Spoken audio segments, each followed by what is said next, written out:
Coucou, alors aujourd'hui on se retrouve pour une nouvelle vidéo. Ça va faire un bout de temps que j'avais pas filmé parce que j'ai eu une semaine de vacances, j'ai une semaine où il faut que je me remette de mes vacances et donc maintenant on peut enfin reprendre.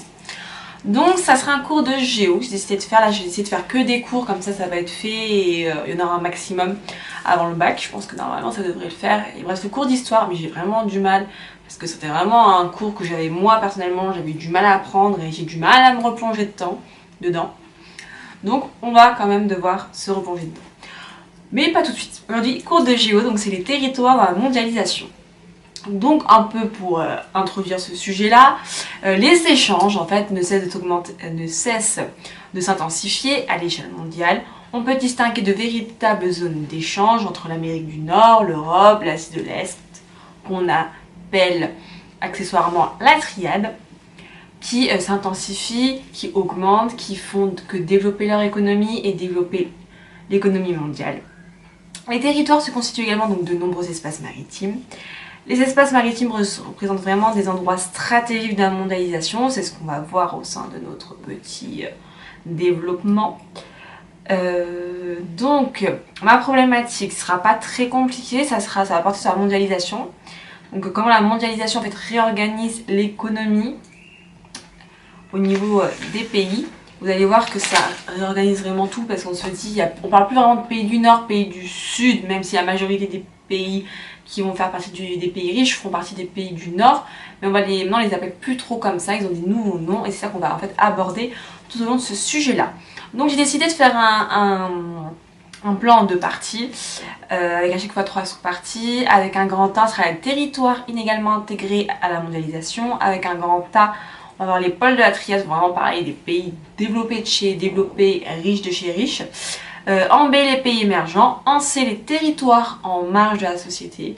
Avec notamment, je peux vous parler, pour moi, l'exemple pur et dur de ceux qui sont en marge de la société, c'est la Corée du Nord.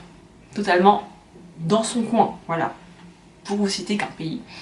Les espaces maritimes en jeu de la mondialisation, avec A des ressources maritimes, B des enjeux économiques, C les espaces maritimes des espaces de tension. Pour la prise de notes. Donc, grand 1, on a donc les territoires qui sont inégalement intégrés à la mondialisation. Avec le grand A, les pôles de la triade, donc ce que je vous parlais, ma phrase ne peut pas dire grand chose, mais ce n'est rien. Avec donc l'Amérique du Nord, c'est principalement le Canada et les États-Unis, l'Union européenne, avec quand même une majorité des pays les plus riches qui se situent plutôt vers l'Europe de l'Ouest, le Japon et l'Asie de l'Est. Alors on dit souvent la Chine littorale, voilà, mais surtout le Japon qui est quand même le plus gros pays de cette partie-là. Donc ça représente les territoires les plus riches, les plus développés, les plus attractifs. Pour moi, ils sont pas très intéressants à étudier parce que, c'est un point de vue personnel, mais je trouve qu'il n'y a pas grand chose à dire parce que ils n'ont pas trop de problèmes entre guillemets. On va plus donner des informations numériques et économiques qui vont vraiment enrichir votre copie.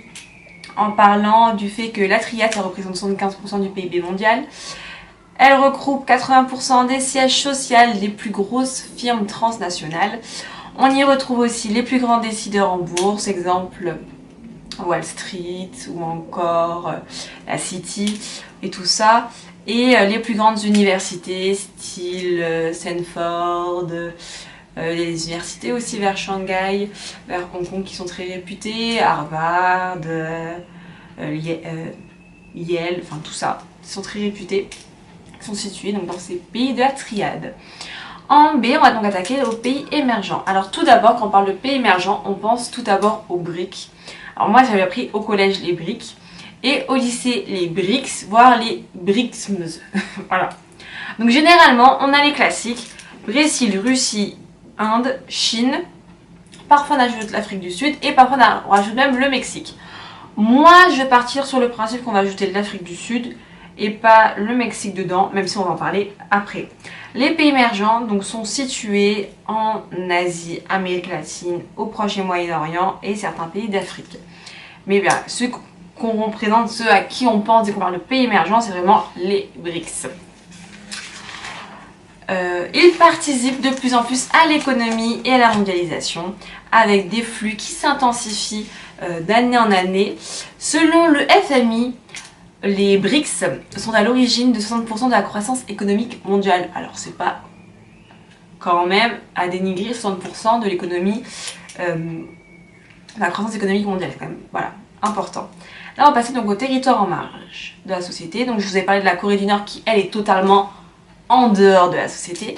Mais on a également donc les pays les moins avancés, donc les PMA, qu'on n'appelle plus les pays pauvres, on appelle vraiment les pays les moins avancés, donc qui sont pas en retard, mais qui ont du retard par rapport à leur croissance démographique, qui ont du retard par rapport à leur croissance économique et qui sont ultra dépendants des autres pays émergents et pays développés. Ils sont très peu intégrés dans la mondialisation, ils le sont, s'ils le sont, ils le sont via une main d'œuvre pas chère, mais pas souvent d'extrême qualité.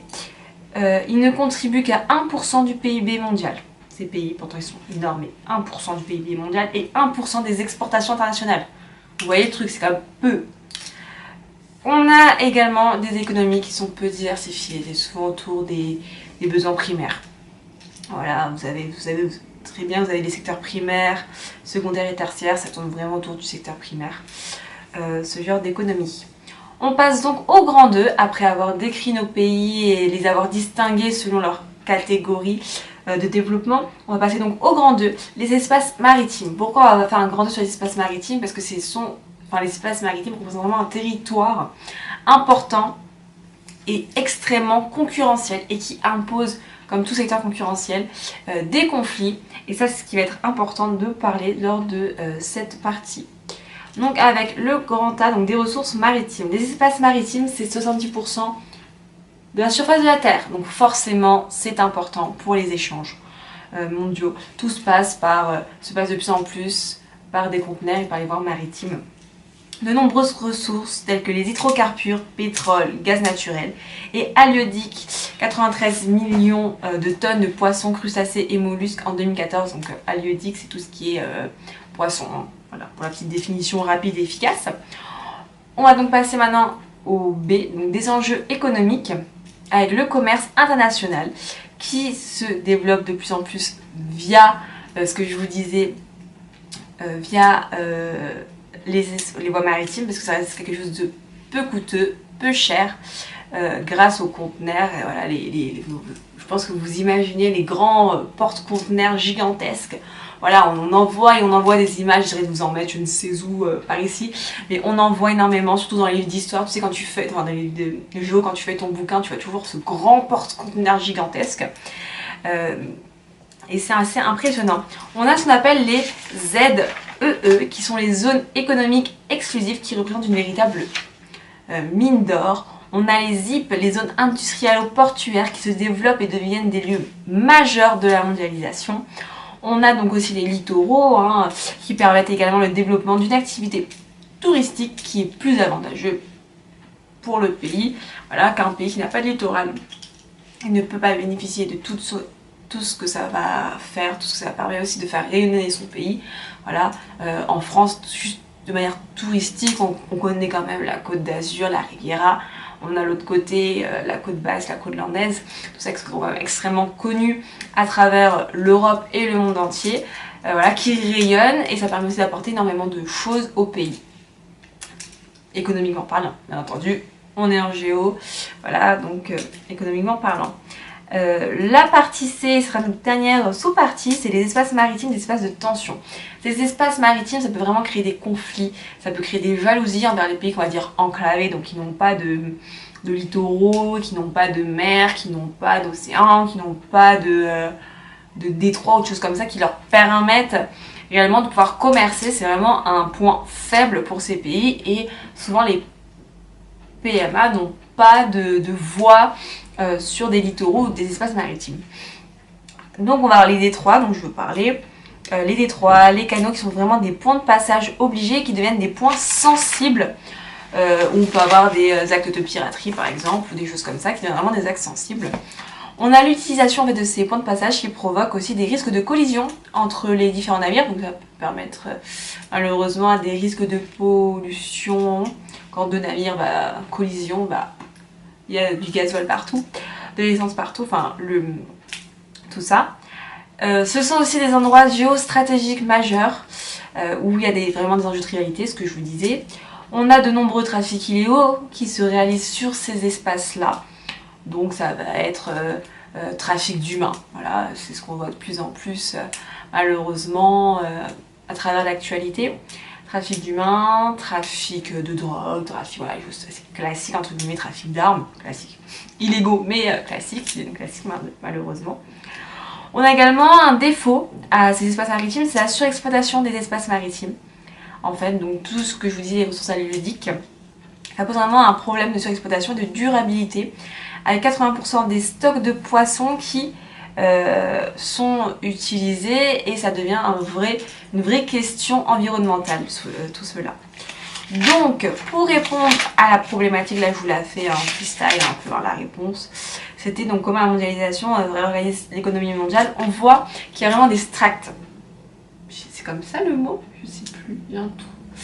Voilà, on a vraiment des séparations très distinctes entre les pays développés, les pays de la triade, les pays émergents et les pays, les PMA, les pays les moins avancés ou les pays vraiment en marge de la société. Donc vraiment ça crée vraiment des inégalités grandissantes. On voit des pays qui sont totalement développés, qui ne cessent de s'enrichir, et à côté des pays qui sont totalement dépendants de ces pays-là et qui ne trouvent pas d'autre solution que de rester dépendants à ces pays-là. Donc c'est assez contraignant, c'est vraiment le serpent qui se mord la queue, c'est voilà, un cercle vicieux. On a besoin de ces pays-là, mais on n'arrive pas à se développer, mais on est quand même contraint d'utiliser ces pays-là pour pouvoir quand même permettre un début de développement démographique et développement économique. Donc c'est vraiment un cercle vicieux. On a également le fait d'avoir parlé donc, des surfaces maritimes qui sont des véritables territoires à eux tout seuls, c'est quand même 70% de la surface de la Terre. Donc c'est quand même important d'en parler. Et on voit qu'un pays qui ne possède pas de littoral ou d'espace maritime est un pays qui va déjà partir avec un handicap quoi, sur la route du développement économique et démographique. Donc sur ce, je pense avoir été assez complète. Voilà, je n'ai juste à vous dire que voilà, en cours on a fait créer un site et je me suis dit, et si j'utilisais ce site pour mettre mes vidéos, vous mettre, parce que ça on me l'a demandé, vous mettre les plans détaillés, enfin bref, grand A, petit A, petit B, petit C, avec le récap de quelques de mes idées, cette phrase n'est pas très française, mais bon, voilà, des sites intéressants, et les schémas. Alors les schémas, on les a beaucoup demandé. Le problème des schémas, c'est que je n'ai plus ces cours-là, hein, ça fait au moins facilement 5-6 ans que j'ai passé mon bac, enfin pas 5-6 ans, je vieillis, mais voilà, 4 ou 5 ans plutôt, que j'ai passé mon bac. Et donc je n'ai plus ces schémas-là. Mais il y a des sites qu'on propose être très bons. Donc je pense, soit je vous mettrai les sites, soit je vous mettrai le schéma qui correspond avec le lien pour aller sur le site. Vous aurez encore plus de petits détails. Mais voilà, je faisais pas mal. Donc normalement, au moment où je vais vous poster cette vidéo, le site sera soit en construction, soit terminé. En tout cas, vous allez le voir en barre d'informations. N'hésitez pas à cliquer dessus, à aller vraiment dessus, à mettre un petit commentaire, à vous enrichir d'informations. J'essaierai de mettre des définitions un petit peu plus complètes parce que c'est vrai que la barre d'infos c'est très cool, c'est très bien, mais mettre plein de choses comme ça, je trouve c'est moins attrayant qu'un site qui va être un peu mieux fait, un peu mieux classé, donc un peu mieux organisé. Donc c'est pour ça que je trouve ça intéressant de pouvoir utiliser et exploiter ce petit site là. Donc je vous mets tout ça en barre d'infos. Voilà, ce sera beaucoup plus simple pour les réseaux sociaux et des choses comme ça. Et ce sera plus simple aussi pour communiquer en mettant des commentaires sous les articles et échanger, ça peut être aussi assez sympa comme ça. Voilà, sinon vous avez toujours l'Instagram, le Twitter, la boîte mail et maintenant vous avez le site web. Donc je pense que ça va être assez complet pour préparer le bac, voilà. Ah oui, aussi, est-ce que vous voulez que je fasse de la méthodologie? Parce que même si ça fait un bout de temps, me replonger dans les méthodologies, ça peut être assez sympa et ça peut aussi vous aider à vous avoir plusieurs méthodologies, à vous faire la vôtre, sachant que là on est au mois d'avril, qu'il reste mai, juin, il reste 2 mois, ce serait peut-être le moment de travailler un peu sa méthode. Donc voilà, je vous embrasse, on se retrouve pour une prochaine vidéo. Sur ce, ciao ciao.